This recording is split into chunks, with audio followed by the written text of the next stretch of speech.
Buenas tardes a todos quienes ya se suman. Vamos a partir en 2 minutos más.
Muy buenas tardes a todos quienes se suman a este live. Soy Verónica, encargada de marketing de Nebular, y les doy la más cordial bienvenida. Hoy día los queremos invitar a escuchar sobre temas de seguridad, de cómo protegernos ante amenazas y fraudes. Para esto, nuestro director de ciberseguridad, Eduardo Munizaga, va a hacer la presentación del día de hoy. ¿Eduardo? Sí. Hola, ¿qué tal? ¿Me escuchas bien, Vero? ¿Aló, Perfecto. aló? Ah, perfecto, perfecto. Bueno, buenas tardes. ¿Cómo están? En esta ocasión vamos, como dice Verónica, a hablar dentro de las charlas que tenemos pensadas dar en los temas de ciberseguridad.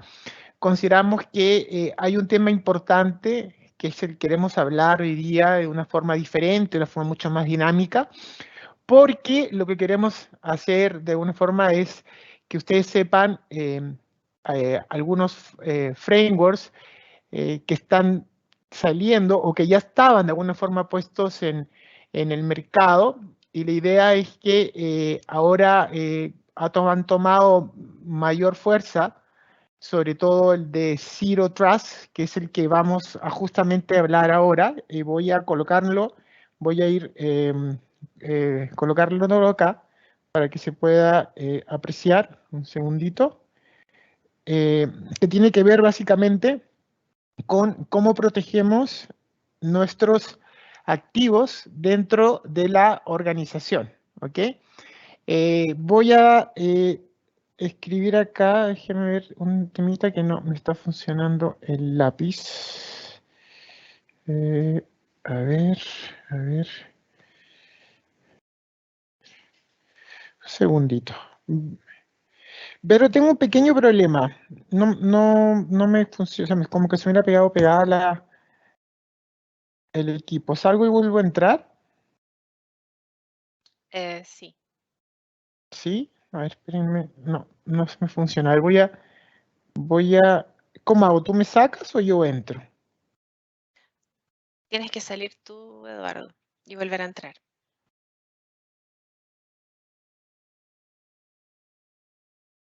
Ya, a ver.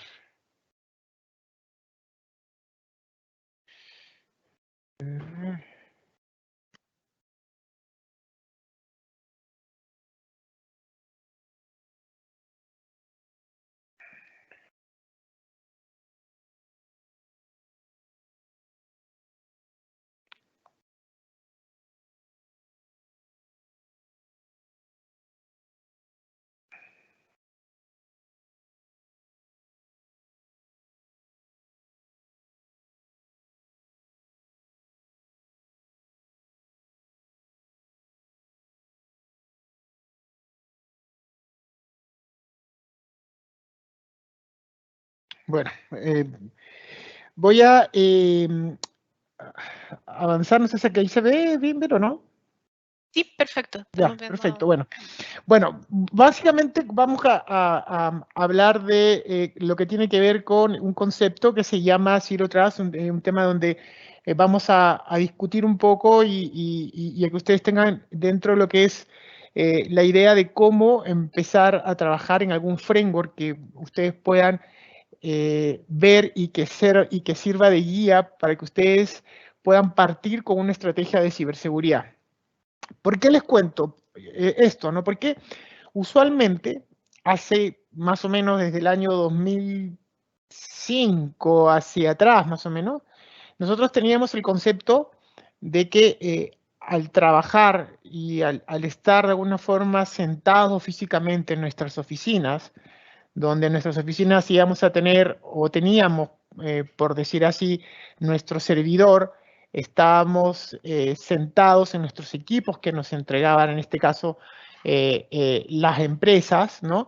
La sensación de seguridad, porque de alguna forma los datos se encontraban ahí, o sea, de hecho uno podía ver una cajita donde estaba el servidor, uno podía de repente ver los cables, en algunos casos, si es que el servidor estaba cerca de uno, y en esos cables uno podía también visualizar que existía de repente una base de datos y en esa base de datos la estábamos utilizando para, por ejemplo, soluciones de marketing, alguna solución de facturación, alguna solución de, qué sé yo, esta telefonía, pero todo lo llevábamos de alguna forma en una estructura local. Eso es lo que siempre ha sido así. Y teníamos la idea de que todo lo que estaba fuera era inseguro. O sea, todo lo que está fuera de mi oficina era inseguro. Por lo tanto, tenía que protegerla, mi oficina, primero de accesos físicos. De hecho, algunas personas, no sé si recuerdan, teníamos la idea de poner hasta candado en los equipos porque se los podían robar cuando dejábamos los equipos en la noche, o bien la idea de que solamente podíamos acceder a nuestras aplicaciones o nuestros servicios si estábamos conectados 100% físicamente dentro de la oficina, ¿no? Bien, esto ha ido cambiando en el tiempo con la llegada de lo que son los equipos móviles. Obviamente cuando llegaron los equipos móviles y cuando llegaron soluciones nube, tipo, por ejemplo, Gmail, donde uno podía tener el correo, ¿no es cierto?, en la nube, soluciones también incluso Facebook, donde uno podía postear y subir datos, ¿no es cierto?, ya sea fotos o personales, cambió un poco el paradigma en el cual nuestros colaboradores empezaron a ver el tema de la nube, en este caso diferente, porque se dieron cuenta de que de alguna forma podíamos nosotros acceder a esta información desde distintos lugares sin necesidad de estar físicamente sentado en la oficina como antes estábamos acostumbrados. Posteriormente a eso, se dio de que empezaron a salir otras nubes más y estas nubes nuevas que empezaron a salir, empezaron también a darnos una ayuda en el sentido de que podíamos ahora, por ejemplo, guardar nuestra información ya no en el file server de la empresa, sino podíamos guardarlo, por ejemplo, en un Google Drive. También aparecieron temas interesantes como, por ejemplo, el hecho de que nosotros ahora el correo, si bien tenemos el correo corporativo que está dentro de la empresa, el correo también podíamos verlo desde fuera de la empresa, ¿no? Entonces, esto empezó a crecer, ¿Y qué sucedió? Sucedió que al día de hoy, y por las contingencias que estamos pasando, ya nada, prácticamente muy pocas cosas están dentro de la empresa. Ahora todo está fuera en una base de datos donde estamos manejando el tema de la identidad. En otra base de datos que está fuera estamos teniendo nuestro correo. En otra base de datos que está fuera estamos teniendo nuestras herramientas colaborativas. Y así, de alguna forma, hemos ido eh, eh, teniendo o exportando nuestros datos hacia lo que es el mundo exterior, el mundo de afuera. Y ese servidor que antes veíamos o que podía estar dentro de nuestra oficina o un data center en el caso, ya realmente tiene muy poca data porque toda la data está distribuida ahí fuera. Entonces, al presentarnos en esta problemática, que tenemos en este momento, nos hemos visto la necesidad de poder plantearnos cómo trabajamos la seguridad y la ciberseguridad en el contexto actual. Es más, agregando el tema de que ya estamos incluso trabajando desde la casa con equipos propios, ni siquiera equipos que antes eran de la empresa. Entonces, los distintos fabricantes se pusieron de alguna forma a replantearse y a ver cuál debe ser la mejor forma para partir con una estrategia de ciberseguridad y llegaron a la conclusión de que existían entre 6 a 7 pilares que se deben trabajar poco a poco para poder llegar de alguna forma a tener una agenda de ciberseguridad estratégica e importante. Esos principales pilares para los cuales uno debe partir, en este caso nosotros hemos trabajado con los pilares que de alguna forma entrega Microsoft, ¿okay?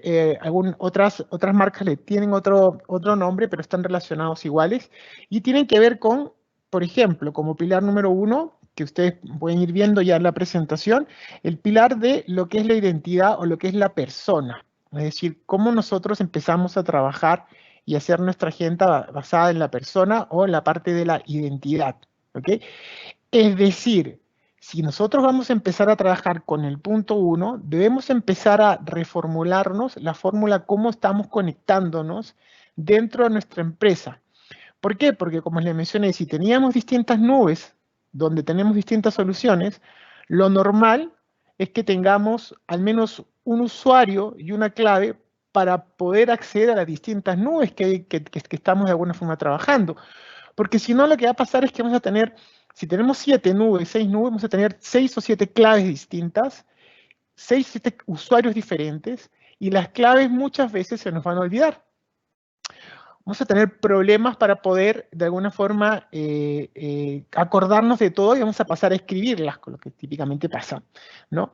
Y la seguridad claramente también va a estar vulnerada porque vamos a colocar muchas veces dentro de esas claves, claves que son muy obvias para nosotros y al octavo o noveno se nos va a olvidar y vamos a poder hasta repetirla. Entonces, hay un tema ahí complicado y también el tema de que cuando una persona, un colaborador se vaya, hay que eliminarlo de las nubes en las cuales estaba participando. Entonces, primero, se basaba en cómo trabajamos el tema de la identidad, cómo unificamos para tener solamente un puro usuario y una pura clave. Ese es el primer objetivo que busca, de alguna forma, el poder manejar el Zero Trust de incluso de las personas. ¿Y en qué se basa el concepto Zero Trust? En que nunca, o sea, un concepto es muy, como puedo decir, siempre desconfía, o sea, es nunca confíes, siempre verifica, parte de esa premisa, o sea, todo lo que era obvio antes, que es decir, porque estaba sentado en la oficina, me sentaba y trabajaba y veía que mi compañero de al lado tenía un pendrive, un USB, qué sé yo, y yo lo compartía, me lo compartía, yo sabía que eso era seguro. Acá se desconfía de todo, se desconfía hasta que si la persona que está al lado es realmente quien es, tiene que validarse para efectivamente comprobarla, aunque yo sepa y la vea que físicamente sé, porque parte de ese permiso, o sea, nunca confíes, siempre verifica. Entonces, dado eso, como primer punto, el tema de las personas, tenemos varias actividades que uno tiene que trabajar basado en eso, ¿no es cierto? O sea, una vez que identificamos un usuario y clave, tenemos que empezar a evolucionar en después cómo vamos a hacer un poco más complicados los accesos para que la clave no sea un factor de brecha de seguridad, sino tener un factor adicional de autenticación donde ahí entran, por ejemplo, temas de MFA, multifactor, ¿no? Temas adicionales, temas de poder entrenar a nuestros colaboradores para que de alguna forma si hay campañas de phishing o campañas de malware o ransomware se puedan solucionar. Por otro lado, si vamos a trabajar ya con una estrategia y focalizarnos en la parte de la identidad, vamos a tener que dar la vuelta y mirar hacia el lado, que es el punto 2, que tiene que ver con la parte de los dispositivos, es decir, los equipos y los dispositivos que estábamos entregando antes, ahora a nuestros colaboradores, esos equipos ya no existen más, porque esos equipos ahora lo están usando en la casa, o pueden ser equipos que son propios del colaborador, y esa seguridad que antes tenía el equipo que entregábamos, donde estaba el antivirus, donde estaba toda la seguridad de encriptación del disco, los respaldos, ahora de alguna forma le damos esa responsabilidad a nuestro colaborador para que él tenga esa información. Pero vamos a también tener que ver qué es lo que de alguna forma queremos tener como mínimo para que se conecten a nuestros sistemas, porque no puede conectarse cualquier equipo que pueda estar de repente infectado, porque no llevamos nuestro control. Y entonces, ¿cómo trabajamos y cómo empezamos a armar una agenda para trabajar el tema de los dispositivos como tales? El otro punto, que sería el punto 3, tiene que ver con el Zero Trust, con las aplicaciones. Es decir, ahora en este mundo en el cual todos consumen aplicaciones tipo suscripción, tenemos muchos colaboradores que utilizan esas aplicaciones, ya sea para mandar correos masivos, ya sea para campañas de marketing, qué sé yo, que nosotros como área de seguridad o área de TI o dueños de empresas, qué sé yo, nos vemos de alguna forma ciegos a saber nuestros datos en dónde están yéndose, a dónde se están moviendo. Porque si bien yo tenía claro que los tenía, por ejemplo, en mi sistema de correo Office 365, de repente puede ser que un colaborador subió una cuenta, una suscripción nueva de Gmail y está de alguna forma moviendo correos o reenviando correos de un lugar A a un lugar B, que también es válido, o que puede estar guardando información ya no en el OneDrive, sino en un Google Drive porque le parece más fácil y sencillo de compartir. Entonces se nos abre un mundo de brechas de nuevas aplicaciones que pueden estar usando y estamos ciegos frente a eso, por lo tanto, estamos con problemas también de poder ver cómo canalizamos eso. Y ahí es donde nosotros de alguna forma entramos un poco en pánico en saber dónde está nuestra información, dónde están nuestros datos, dónde se están moviendo nuestros datos. Entonces, trabajar también con el Zero Trust aplicación y todo lo que involucra el Zero Trust aplicación. Después tenemos la parte de la data, es decir, mis datos. Ok, tengo mis datos, si me robo mi computador, ¿alguien puede acceder a mis datos? ¿Sí o no? Y si pueden acceder, ¿por qué pueden acceder? ¿Cómo hago para que no accedan a mis datos? ¿Cómo hago para que clasificar un documento para que sea, por ejemplo, un documento tipo confidencial versus un documento tipo público? ¿Cuál es la diferencia? ¿Cómo hago esa diferencia entre un público con un confidencial? ¿Cómo los puedo de alguna forma etiquetar? Y ahí es donde entramos a ver las opciones que existen para poder clasificar la información para que la información cuando detecte, por ejemplo, datos que nosotros consideramos críticos, como nombre de clientes, teléfonos, tarjetas de crédito, qué sé yo, el sistema en forma automática o nosotros en forma manual lo podamos clasificar como datos de alguna forma importantes o datos que que tienen una relevancia importante para que esos datos no puedan moverse. Otro punto es la parte de Zero Trust infraestructura, es decir, vamos a ir armando ya los datos, ahora también vamos a dar la infraestructura, porque puede haber por ahí algún creativo que levantó una máquina virtual con datos de la empresa en otra nube, que no es la que trabajamos nosotros, y no tenemos visibilidad. ¿Cómo podemos saber también qué máquinas pueden estar nuestras con nuestro dato en otras ubicaciones con información sensible? ¿Cómo podemos también generar políticas para, de alguna forma, tener visibilidad de esto?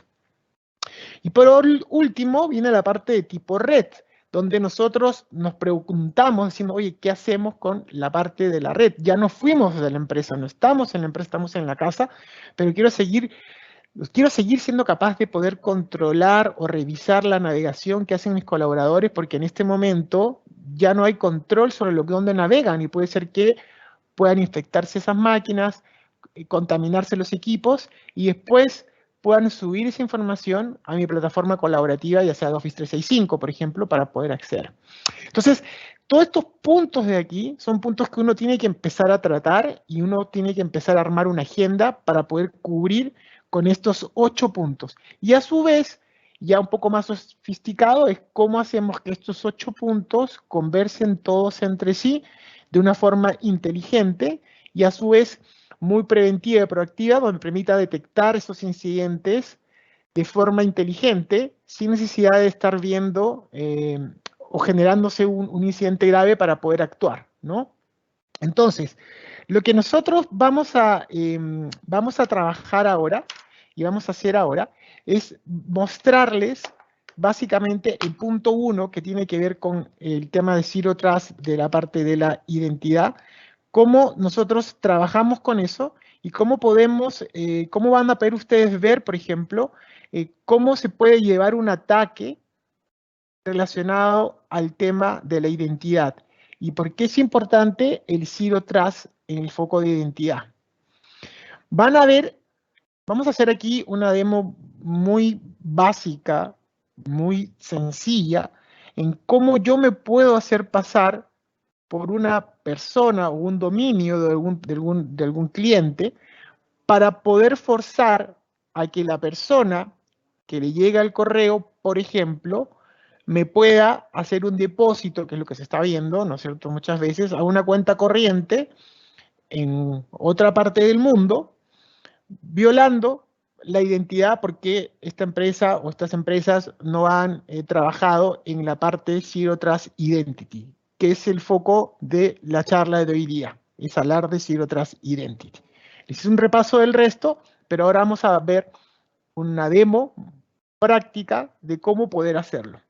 Entonces, imaginemos lo siguiente, que yo ahora necesito, de alguna forma, buscar una víctima para poder hacer un fraude, ¿ok? Entonces, por el tema ahora de que se abrió el aeropuerto, ya podemos viajar y hay mucha gente que está bastante entusiasmada con los viajes, yo de repente digo, ya voy a tratar de focalizarme o tratar de targetear un hotel en el cual pueda de alguna forma suplantarlo y mandarle información de repente a ciertas personas con ofertas para ver si en una de esas podemos ser capaces de capturar las credenciales de la persona para posteriormente apoderarme de esa cuenta y poder suplantarlo ya después a la persona que quiero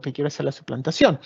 Entonces, ¿cómo partiría? ¿Cómo parte una persona, un actor maligno, por decir así, en tratar de buscar eso? Lo primero que hace, por ejemplo, cualquier persona haría, es buscar, por ejemplo, sitios distintos de hoteles que puedan existir en este momento en Chile, y de repente uno con mayor demanda u otro que no. Entonces, por ejemplo, me llamó la atención y dije, mira, acá existe un hotel, Ismael, ¿no? Hotel Ismael, se ve de alguna forma bueno, tiene buenas referencias, entonces de repente me gustaría tratar de ver si lo puedo suplantar. Entonces, lo primero que va a hacer una persona, en el caso de un actor malicioso, porque como digo, va a tratar de ver si este dominio de Hotel Ismael, en el cual queremos nosotros violentar, tiene las políticas de seguridad correctas para ver si puedo suplantarlo o no. Entonces, ¿qué va a pasar? Primero tengo que averiguarme el dominio del Hotel Ismael. Entonces, lo que haría una persona normal es buscar, ¿no es cierto?, el Hotel Ismael. Hotel Ismael, ¿no es cierto? Entonces, en Hotel Ismael yo empiezo a buscar la página y voy a tratar de ubicar, y aquí aparece, ¿no?, ismaelhotel.com. Este es obviamente el hotel que de alguna forma quiero probar y quiero validar que efectivamente se pueda o no se puede hacer. Entonces, lo que vamos a hacer ahora son herramientas públicas, no hay nada que yo haya hecho de malicioso, son herramientas que están en Internet. Entonces, yo voy a validar, por ejemplo, ismaelhotel.com. Entonces, lo que hace, por ejemplo, una persona es conectarse aquí y colocar ismaelhotel.com. Ismaelhotel.com. Lo voy a validar y bueno, acá me dice que ismaelhotel.com, por ejemplo, es un dominio que no está protegido, si se dan cuenta, y podemos buscar más abajo y nos dice que, claro, hay configuraciones en el correo que no están hechas y que tiene que ver con la parte de la identidad que estamos viendo nosotros ahora como parte del Zero Trust Identity, donde nos dicen de que esta persona o este dominio no está configurado apropiadamente y cualquier persona, mira, cualquier persona puede enviar un mensaje como si fuera ese dominio, haciéndose pasar por ese dominio, sin que seamos detectados, por llamar así, ¿no? Entonces, ¿qué es lo que pasaría a ser, ok, perfecto, este dominio en realidad está interesante, expresa para lo que queremos hacer. Entonces, vamos a otra herramienta y acá un poco empezamos a redactar un correo. Entonces, yo, por ejemplo, voy a hacerme pasar por la recepción de Ismael Hotel, ¿no es cierto? Voy a mandarme un correo a mí como, como parte de la oferta, porque la idea que voy a hacer yo es mandar en ese correo un link para que la persona haga clic y poder de alguna forma capturar sus credenciales. Entonces, yo voy acá, por ejemplo, bueno, mandar que viene de dónde, viene de recepción Ismael Hotel, y que va dirigido a mi correo, por ejemplo, Munizaga, ¿no? Y voy a ponerle algún subject, como por ejemplo, aquí le voy a poner ofertas, ¿no? Una oferta, ¿ok? Una oferta, ¿no? Y voy a entrar a configurar un link que va a ser mi link malicioso. ¿Ok? En este caso vamos a simular un link malicioso. Por ejemplo, vamos a simular para poder robarnos las credenciales. Tengo acá el link malicioso. Y voy a colocar aquí envío, por ejemplo, ofertas, ¿no? Para su revisión. Y voy a pegar este famoso link, que es el link que me interesa que lo vean, ¿no? Entonces, yo lo que voy a hacer ahora es, voy a poner el captcha y lo voy a enviar. ¿Okay? Todo está, como me veo, todas estas cosas que estamos viendo ahora son temas públicos, o sea, no he levantado ningún servidor, ningún servicio, sino todo está, o todo es parte de lo que de alguna forma está disponible en Internet y como ven cualquier persona puede ejecutarlo, ¿no? Entonces, lo que va a pasar ahora es que voy a ir a mi correo, ¿ok? Voy a ver mis recibidos y aquí ven obviamente que me apareció el correo, dice informaciones, nueva oferta, me apareció otro que creí que es de recepción, ofertas. Entonces, si yo entro acá, me van a decir que el correo vino de recepción Ismael Hotel y me dice envió ofertas para su revisión. Entonces, ¿qué va a pasar? Entonces, que yo obviamente, si elaboro un correo mucho más atractivo, con mucha más información, más entretenida, yo puedo pensar que obviamente estoy hablando con una persona del hotel, porque el correo me lo mandaron. Ahora, ¿qué pasa del lado del dominio que ha sido suplantado? Ellos no están enterados de que alguien ha mandado correo como ellos, porque el correo nunca salió de ellos. El correo salió, ustedes vieron, de una página que está en internet, que se puede usar para mandar correo, y salió. Entonces, lo que usualmente va a hacer la persona va a abrir, voy a abrir una ventana de incógnito para que a ver si me pide el usuario, pero voy a hacerlo salir de aquí, voy a salirme de aquí, y voy a abrir en una ventana de incógnito en el link, ¿ok? Y aquí me va a pedir mi usuario y mi clave, ¿no? Entonces, yo lo que voy a hacer es voy a colocar una clave que tengo de un dominio que manejo, ¿ok?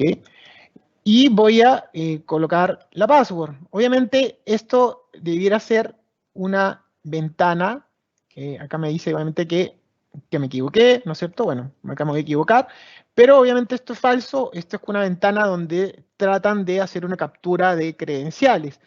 ¿Por qué? Porque posteriormente a eso, lo que va a pasar es que me va a llegar en algún momento dentro de mi correo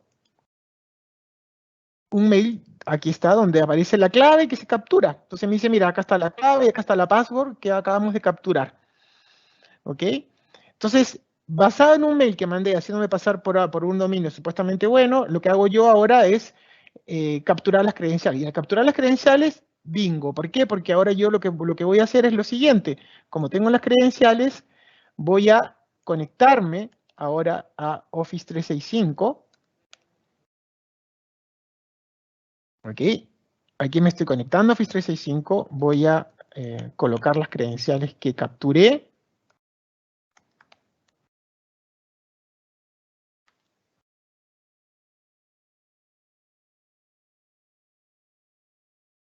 Y voy a colocar la password. Y voy a poner que no. Y aquí van a ver que pude ingresar y pude entrar a esta cuenta que la persona no se dio cuenta porque ya intentó, yo estoy en otro lado, puedo estar ahora, por ejemplo, en Brasil, y yo tengo acceso a su cuenta, ¿ok? Mediante un correo tipo phishing de un dominio que me hice pasar que era válido, ¿no es cierto? Él hizo clic, le robé las credenciales de su dominio y ahora puedo entrar. Miren, aquí lo que va a hacer la persona es lo siguiente. Él va a entrar acá, va a conectarse a la parte de la configuración. Un segundito. Va a entrar el correo. Va a entrar el correo de la persona. Primero va a revisar, obviamente, lo que tiene de información, el historial del correo, para entender qué es lo que hace esta persona. Si es una persona que de repente no maneja información sensible, o sea, no tiene acceso de repente a correos importantes o información importante, voy a tratar de usar esta cuenta para poder saber quién es dentro de la empresa la que sí la maneja, que se llama un movimiento.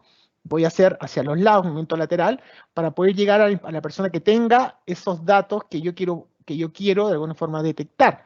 Y lo voy a poder ir viendo mediante los correos que van a ir llevando, y voy a ver quién es el gerente, quién es el administrador, qué sé yo. Pero en esta etapa imaginemos que ya estamos en la máquina del gerente para no hacerlo muy largo. Y lo que va a hacer es que vamos a ir acá a la parte de las configuraciones, y en la parte de ver todas las configuraciones de Outlook, lo que va a hacer es crear una regla. Yo voy a crear acá una regla, y a la regla le voy a colocar un nombre que pase totalmente desapercibido, como por ejemplo backup, ¿no? O respaldos. Voy a poner aquí respaldos de correos, por ejemplo. No tiene nada que ver.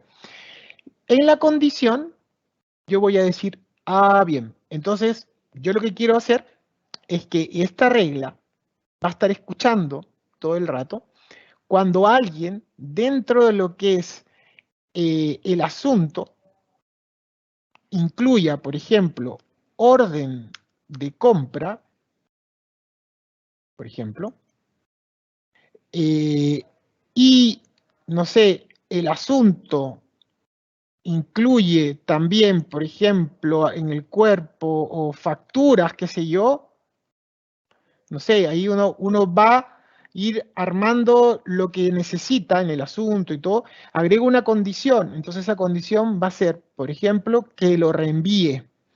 Y aquí yo voy a colocar una cuenta que, bueno, obviamente no va a ser ni un Gmail ni un Hotmail, va a ser una cuenta de correos tipo Gmail y Hotmail, pero de rusos, que generalmente es lo que se usa, ¿ok?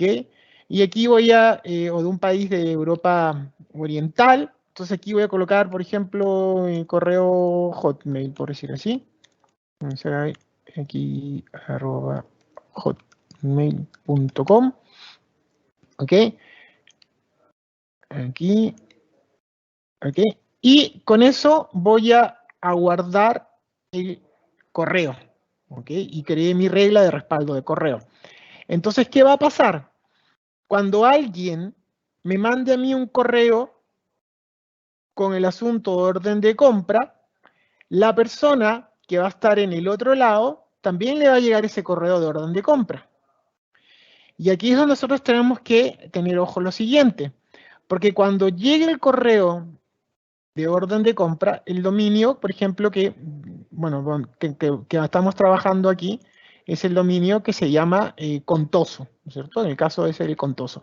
Entonces, lo que va a hacer la otra persona tiene varias opciones, ¿no? Por ejemplo, imaginemos que en este caso el dominio no es Contoso, pero Contoso es un dominio muy muy común para las demos y todo. Pero imaginemos que es el mismo hotel que el que estamos viendo. Entonces, lo que va a hacer una persona o un actor malintencionado, como suele decir, es que va a tratar de irse, por ejemplo, al nick, ¿no? Y va a buscar el dominio parecido. Por ejemplo, Ismael Hotel, si yo pongo ismaelhotel.cl, que es el que he querido suplantar, y coloco, por ejemplo, Ismael Hotels, ¿no?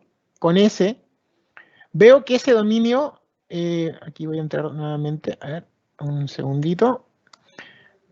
Por ejemplo,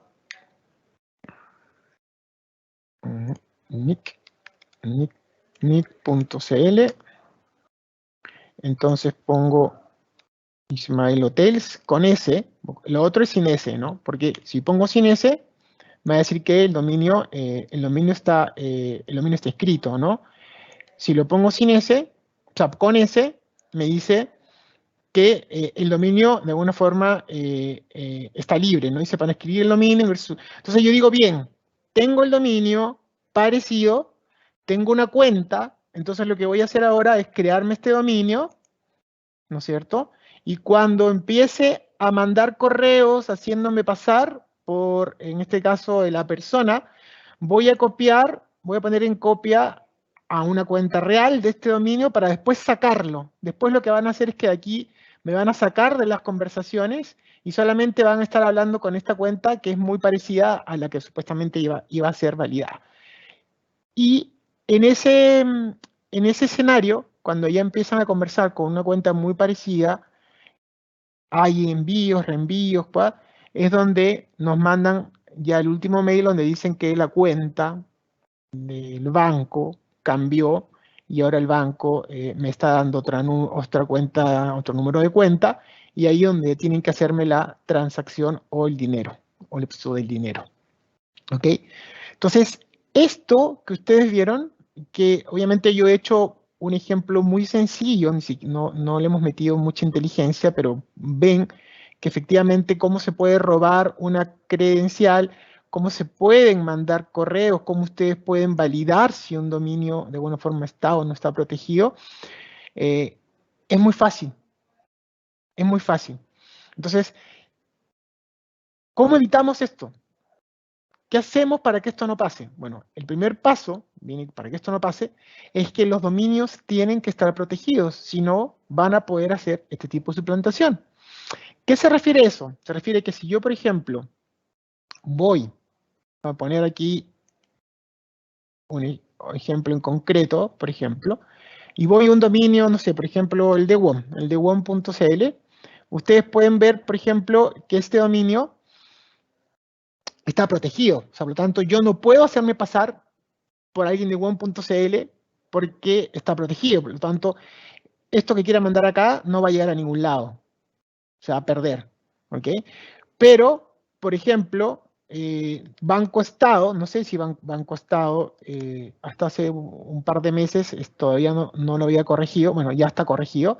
Está corregido, entonces uno puede ir de alguna forma buscando dónde quiere entrar. Por ejemplo, Entel. A ver, vamos a ver si Entel también, Entel.cl está protegido o no.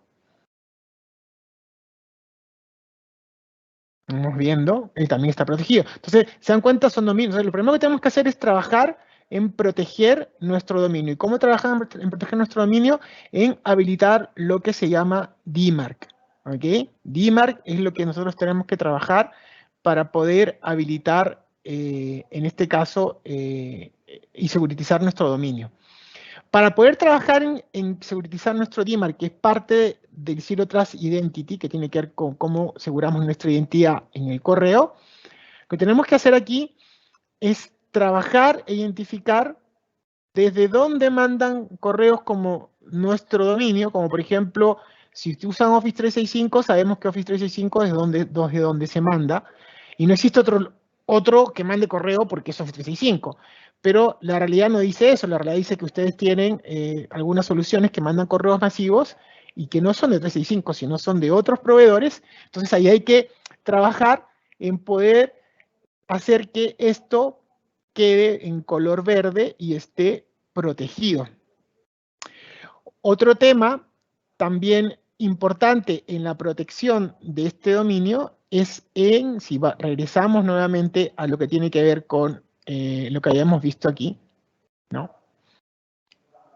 Trabajando en la parte de identidad, es en el MFA, o sea, es decir, cuando me quisieron robar las credenciales, cuando me robaron las credenciales, no me pidió un factor adicional de autenticación. O sea, aquí ustedes pueden ver el paso es el MFA.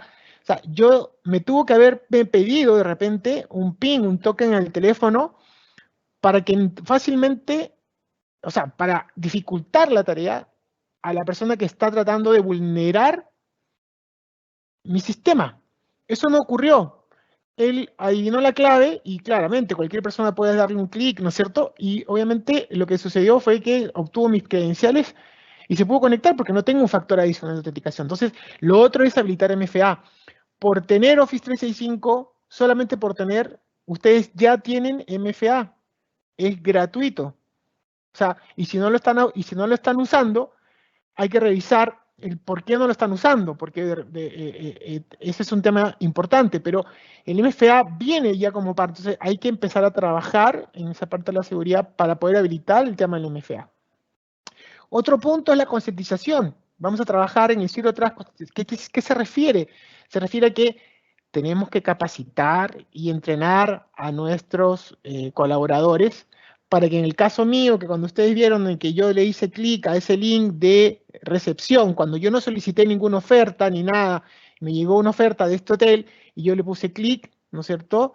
Y me pidió las credenciales, o sea, de partida no tengo que haberle hecho clic, porque estoy concientizado y entrenando a mis colaboradores para que de alguna forma esto, si es que llega el caso, no se llegue a dar. Entonces, es un segundo o un tercer tip, es el tema de trabajar en la concientización.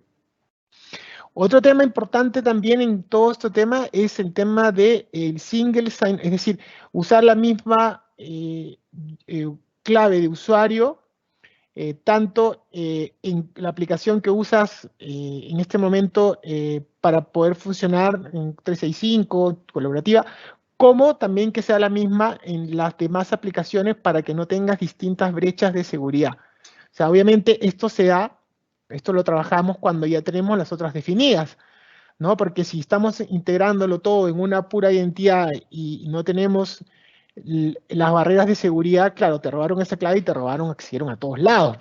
Eso no buscamos. Buscamos que primero poder trabajar e identificar quién va a ser, dónde vas a trabajar la identidad, trabajar en el MFA, concientizar y después de eso empezamos a ver cómo hacemos que usemos la misma clave para todas tus aplicaciones y que no se genere una brecha adicional de seguridad que podemos estar viendo.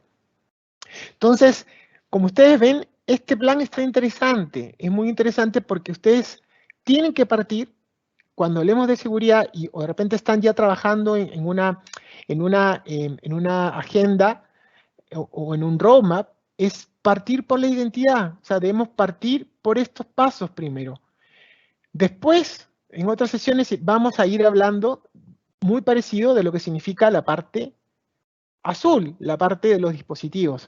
Pero el objetivo nuestro ha sido que en esta sesión conozcan cómo poder partir con el tema de la ciberseguridad, vean un caso práctico de cómo se puede vulnerar cuando no contamos con todos los mecanismos habidos de seguridad para el tema de identidad en este caso, y cómo pueden hacer ustedes para solucionarlo y que no se vean de alguna forma involucrados en un escenario, en este caso, de exposición de sus credenciales. Aunque no crean, las empresas pequeñas y chicas son las que más están sufriendo con este tipo de ataques, de amenazas, porque las empresas más grandes tienen todo un mecanismo detrás de protección y obviamente en una empresa pequeña, mediana, no contamos con un equipo de ciberseguridad atrás que nos pueda ayudar a proteger, que esté monitoreando, que esté revisando, que esté continuamente entrenando. Entonces, por eso es importante que ustedes partan en este momento con la parte de la identidad, ¿no? Ese es un poco la oferta que les hacemos para que ustedes empiecen a trabajar con su plan en el Zero Trust Identity. No sé si hasta aquí dejo ahí, Vero, tiempo para que tengan algunas consultas si existen y poder ayudarlos a responderlas.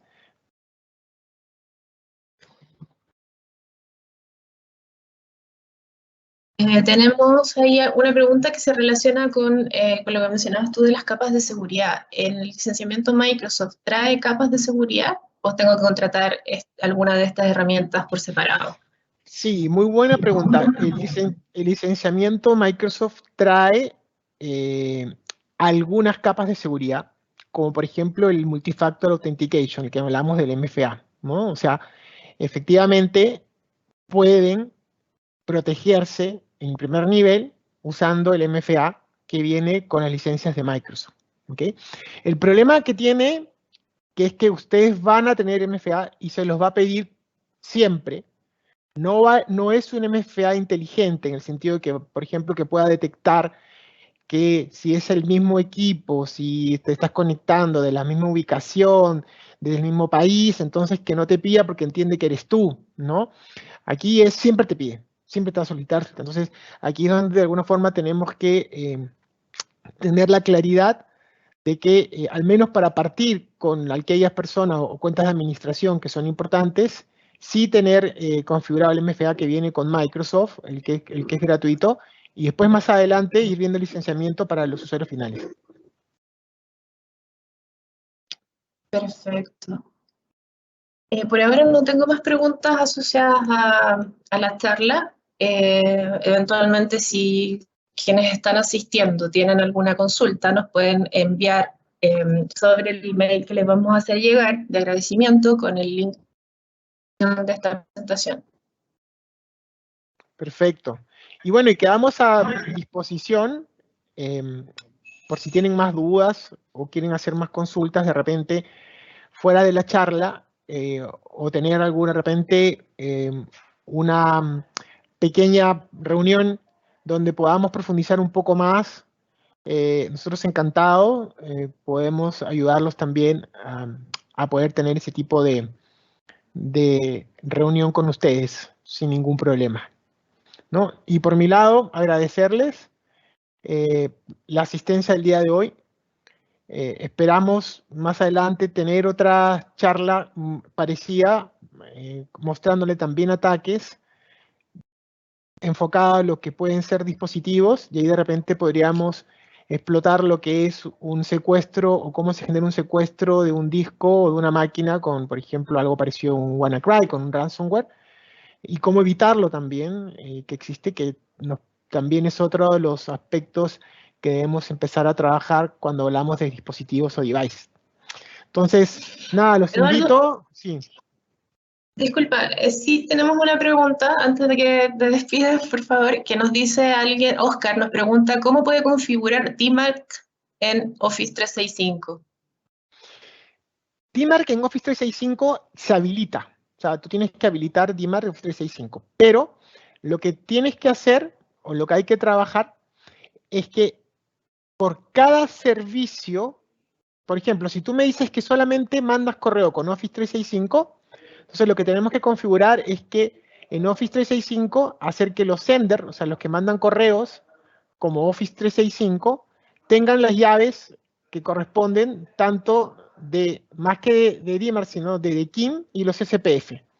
Tienes las llaves de DKIM, SPF configurado bien, entonces lo que va a pasar es que puedes configurar ya en el DNS el DMARC y colocarle en modo rechazo o en modo cuarentena, que son los estados en los cuales no te deja suplantación. ¿Okay? Si solamente es Microsoft 365, es muy sencillo. ¿Ok? Si quieres te puedo pasar documentación del procedimiento, pero si tienes más fuentes de envío de correo, ahí se complica un poquito más la cosa.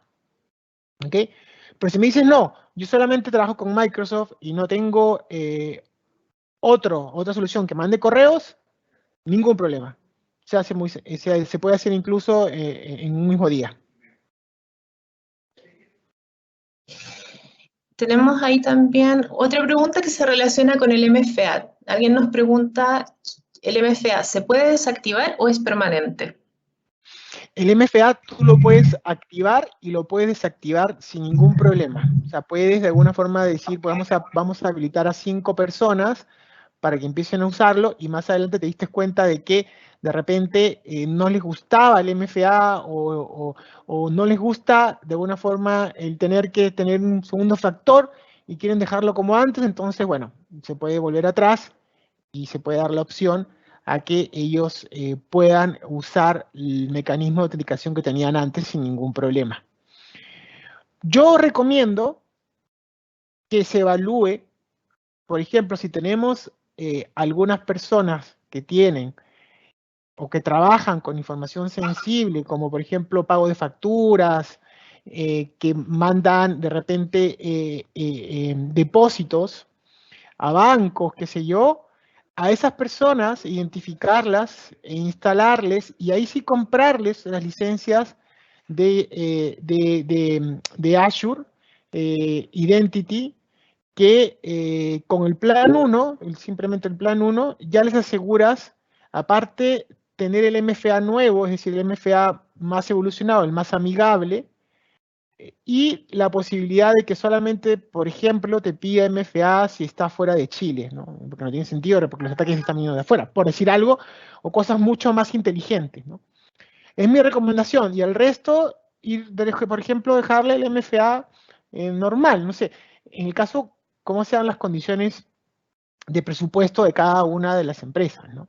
Pero claramente, de repente sí invertir $1 o $2 en una licencia que te va a ayudar a, según estudios, un ticket promedio, más o menos de esto, está entre los $15.000 y $25.000, ¿no? En una pequeña y mediana empresa. Entonces, que es lo que no deja de ser, ¿no? Entonces, por pagar de repente, no sé, $100 o $200, te evitas de repente un robo mayor o un fraude mayor, ¿no?